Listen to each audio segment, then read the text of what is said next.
सर्वसामान्यांच्या हक्काचा आवाज जागर जनस्थान।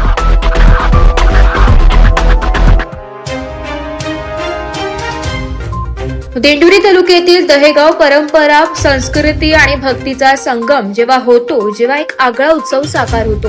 महाराष्ट्राच्या घराघरात साजरा होणारा तोच विठू माऊलीचा उत्सव आज जिल्हा परिषद शाळा दहेगाव, तालुका दिंडोरी, जिल्हा नाशिक येथे मोठ्या उत्साहात आणि भक्तिभावाने साजरा करण्यात आलाय। आषाढी एकादशी निमित्त शाळेच्या प्रांगणात विद्यार्थ्यांची भव्य दिंडी काढण्यात आली। चिमुकल्यांचे हात, टाळ, मृदुंग, वीणा, डोक्यावर तुळशी आणि घागर शोभून दिसत होती। जय जय रामकृष्ण हरी आणि विठ्ठल विठ्ठलच्या गजरात संपूर्ण परिसर दुमदुम गेला। टाळ मृदुंगाच्या तालावर विद्यार्थ्यांनी रिंगण घालून फुगडी खेळलाय। हातात उंच भगवा झेंडा ठेवून ठेका धरताना सर्वच जण भक्तिभावात तल्लीन झाले होते। क्षणभर वाटावे की पंढरीची वारी शाळेत आली आहे। रिमझिम पावसात आणि मधूनच डोकविणाऱ्या उन्हात नटून थटून आलेले विद्यार्थी म्हणजे जणू आनंद मेळाचा होता। साडी धोतर सांभाळत आलेल्या चिमुकलांची पावसात मेकअप जपण्याची लगबग पाहून सगळ्यांच्या चेहऱ्यावर हसू उमटले।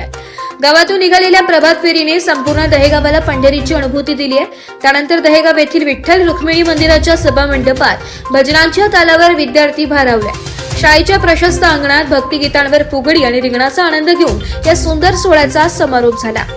हा सोहळा यशस्वी करण्यासाठी शालेय व्यवस्थापन समिती अध्यक्ष श्री नानासाहेब बिन्नर, पोलीस पाटील श्री ज्ञानेश्वर रहाडे, सरपंच, उपसरपंच, ग्रामपंचायत सदस्य, पालक, शाळेचे मुख्याध्यापक, शिक्षक उपस्थित होते। जागर जनस्थानसाठी शामराव सोनवणे, दिंडोरी।